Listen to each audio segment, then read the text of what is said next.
Hey guys, just a video on this Octane Fitness XT3700 elliptical. Just on how to change it from miles to kilometers or back the other way, and how to get into the settings mode. This is self-generated, so I've got to pedal it to keep it going. But basically just pressing this level button here, the plus and minus button, hold them both down for 3 seconds as you're pedaling, or if it's powered you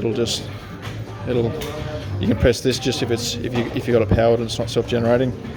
If it's self-generating, you've got to keep pedaling while you're in this mode, and then from here you can just click up and go through all these settings.